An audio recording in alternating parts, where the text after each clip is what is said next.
What's poppin', YouTube? It's your boy MOTO, back at you with another video. Today we're gonna talk about my, well, I would say 10 months, but I'll say around about 9.5 months of owning a motorcycle and riding a motorcycle. What it's like, what your likes, dislikes, you know, things you might want to know before purchasing one, and what you might like about your bike once you do get one. I mean, I'll just say the things for me, you know, what I've learned. And if you can learn from them, then I suggest you try to listen. I'm not saying I'm a professional, you know. I'm not the best rider that you ever want to see on YouTube or nothing like that. But I can say I do know a little bit about riding. I have been riding consistently. I don't know exactly how many miles. I know I'm up there. Something I learned about owning a bike after 9 months. You got to make sure your funds and your money is in order, you know, because a lot of times people can get bikes and then kind of put themselves in a bad situation, especially if you live in a place like I do, where you're gonna go at least 3 months without riding. And if you can't, I got a guy, but you're gonna go at least 3 months without riding, and you got to make sure, you know, you're ready for that. You know what I'm saying? And it can get stressful at times. It can get stressful.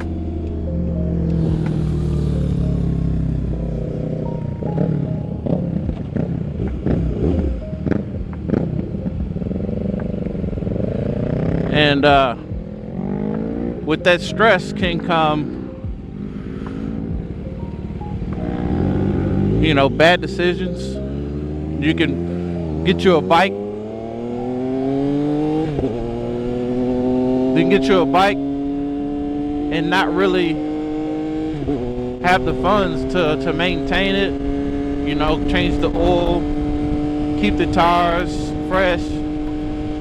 Repair it if something does happen, if you drop it. You know, you got to make sure your money's good.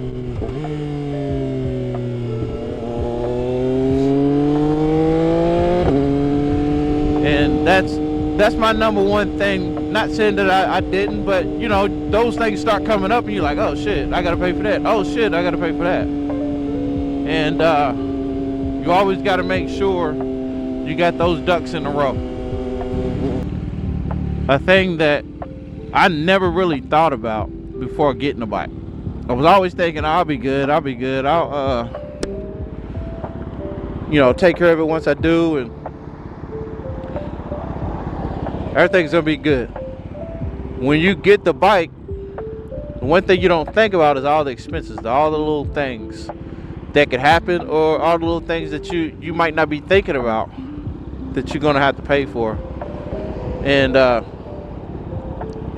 that kind of happened for me. It kind of just kept popping up. I was like, oh shit, I gotta get the oil change. Oh shit, I gotta get my chain lube. Oh shit, I gotta clean the chain. I gotta learn how to do these things. Oh shit, I gotta get tools to loosen my rear axle nut to where I could loosen it to, you know, tighten my chain and pull the axle back and all of that. And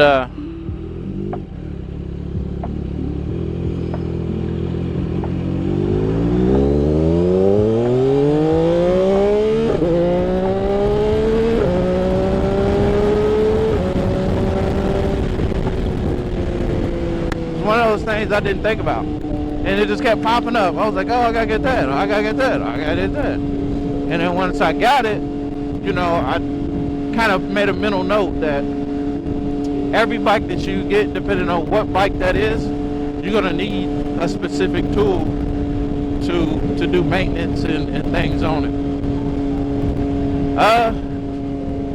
Another thing I was thinking about was upgrades. Depending on the bike that you got, upgrades are gonna cost. Okay, so you get yourself a BMW S1K, that's gonna cost you, brother. Shit, a full exhaust on one of them is around $1,500. That's $1,500. Nobody's really, I mean, that depends on what you get too, you know. And I say if you get an expensive bike, you want to make sure you get the best parts. If you get an expensive bike, you want to get the best parts. You don't want to get the parts that, you know, fucking fall apart, or, you know, get an expensive bike, you take care of it. So that's going to cost. So upgrades, man, upgrades is essential. You want to make your bike your own.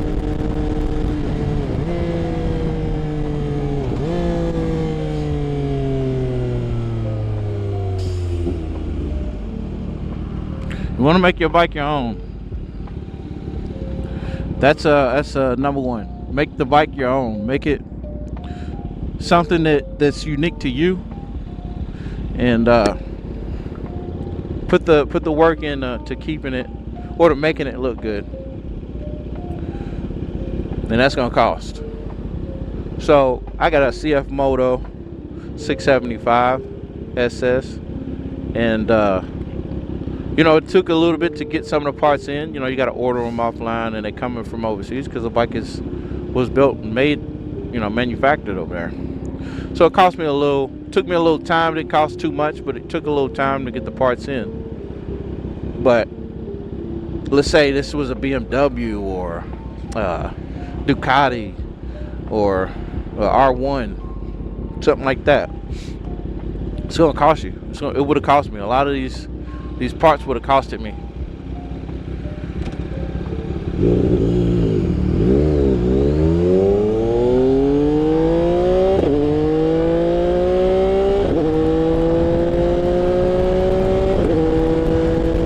It would have costed me. So always keep that in mind. Keep that in mind when you're trying to get something, or you're trying to get a bike.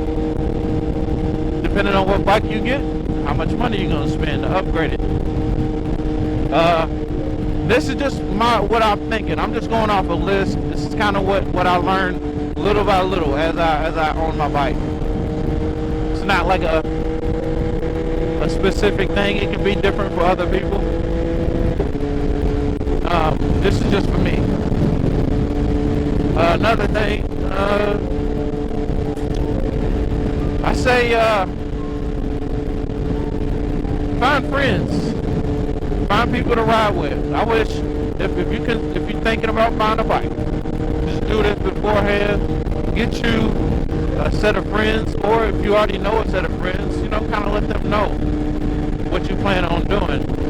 And I think that'll help you a lot too. People that ride already are always looking for somebody to ride with. So just let them know. Just let them know, and then they'll you know, bring you in the fold, let you know what's going on. Stay away from, it's another one, stay away from those large group rides in the beginning while you're learning on the ins and outs and the habits of riders, you know, the habits of cars. I drive a truck for a living, so I kind of know, and I got an intuition, but you don't really know. You know, you never really know what somebody's gonna do. You don't know how people's gonna ride. So you always make sure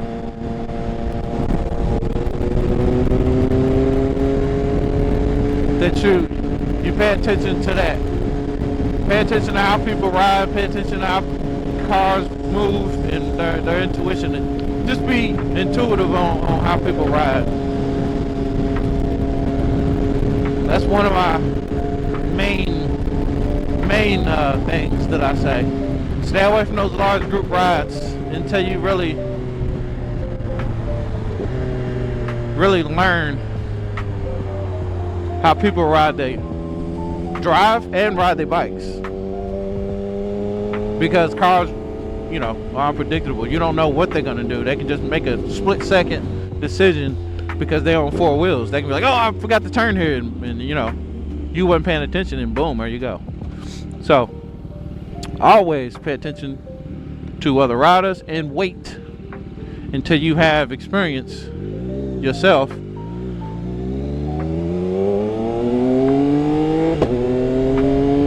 before you go out on large group rides. Because you can go on YouTube right now and you can find out how dangerous that is. That shit it never turns out good for nobody, especially new riders. Because one thing I can say about these things right here, they do boost your ego. They boost your ego. They make you feel invincible. They make you feel like you can't be touched no matter what you ride and shit. Dude on my that just passed me up, he was on a 300. Sound like a 300 with a muffler with an exhaust on it. Even those go fast when it comes to cars and traffic. You know, they will give you a false sense of confidence that ultimately get a lot of people in trouble, especially new riders. You do garner a power that you not really used to, you know. So get some experience under your belt. Ride by yourself a lot, you know. Do a lot of riding and exploring, and do it a lot on your own. Take roads you never took before, you know. Go ways that you haven't gone before, and I promise you, you'll pick up some sense of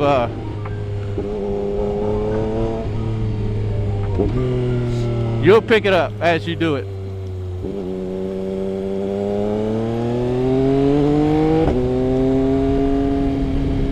You'll pick up, you know, just habits. So you'll learn people.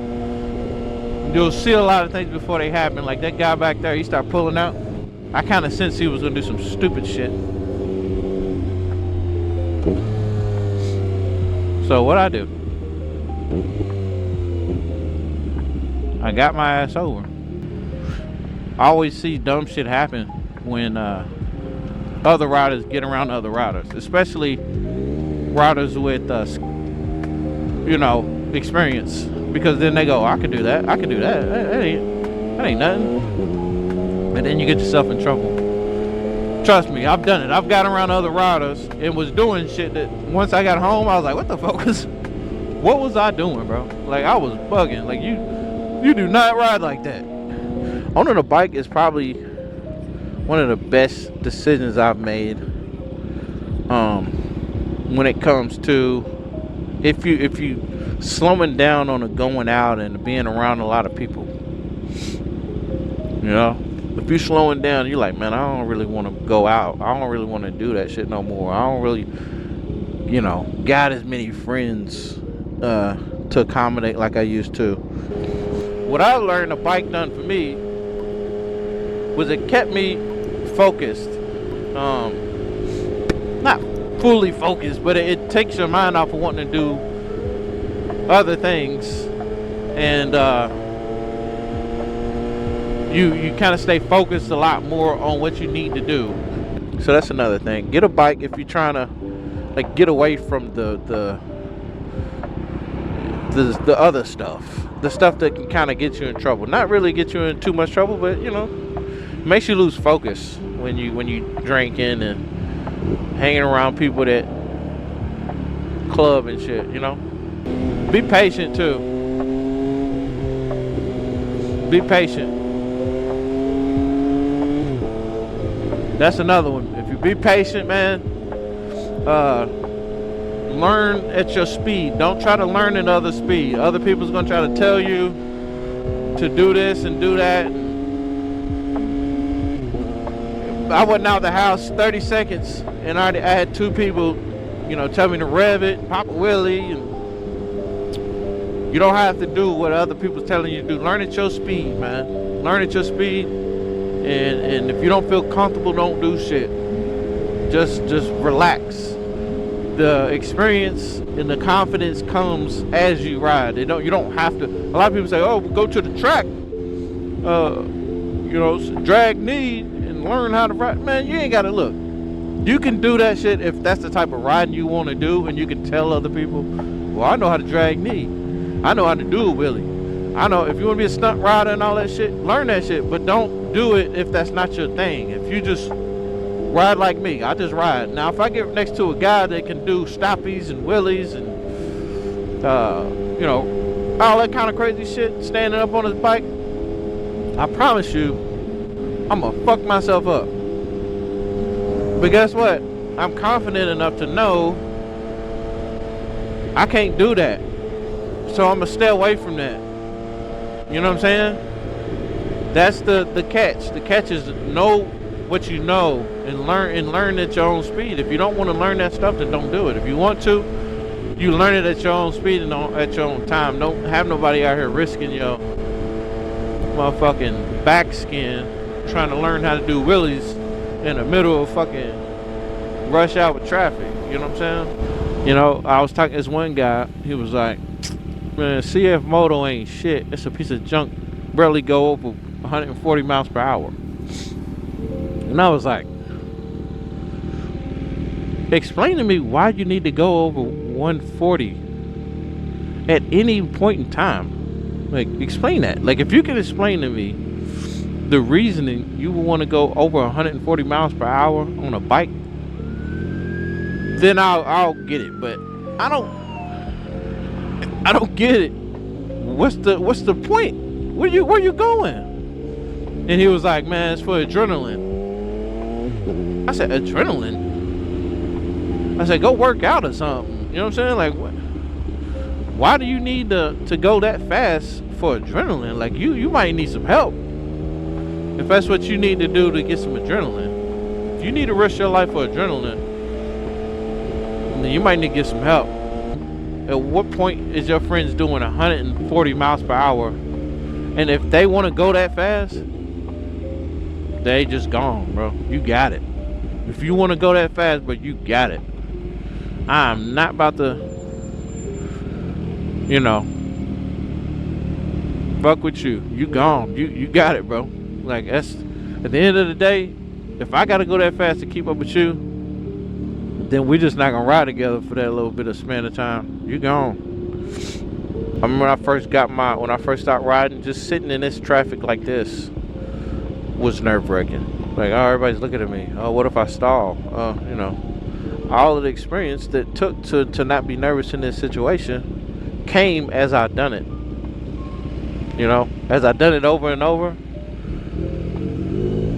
the experience came, and I didn't have to worry, and I didn't have to stress. I'm trying to think, man.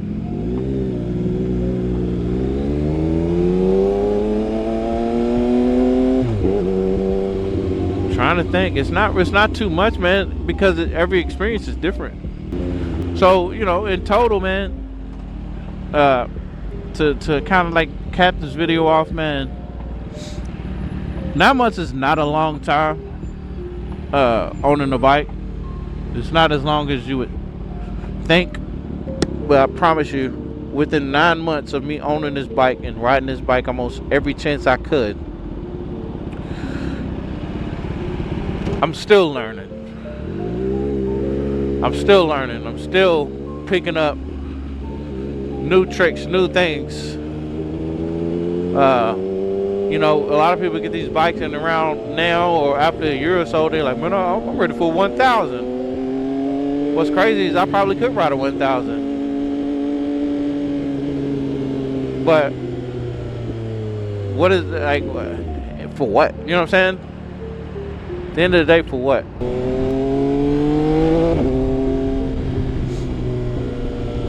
I can't have more fun than I'm having right now, unless I, you know, get on the highway and do 100 split lanes, do that for about a small amount of time. That's about it. There's no other riding that I can do on this thing that's gonna be as fun as the fun I'm having. A lot of people, oh man, you're going slow. Yeah, it seems slow, until you out here doing it. Until you got to navigate the traffic. You got to navigate the gears. It seems like I'm doing nothing, but when you actually doing it, it's a lot more than you think. So if you plan on getting a bike, I promise you, don't rush. There's fun and there's excitement in everything, man. There's excitement in everything. You ain't always got to be doing 1,000 miles per hour to have fun doing something. Find little places to go. Find little spots in your city that you haven't been. Go see your city. You don't have to always be on a bike. I mean, you don't have to always be doing 1,000 miles per hour. You don't always have to be risking your life and posting it online to say, I have fun on my bike. So, for anybody watching that, man, anybody watching this, be careful, take your time, respect the bike, have fun, strive for greatness. Weezy MOTO, man. Weezy gang. I'm out this motherfucker.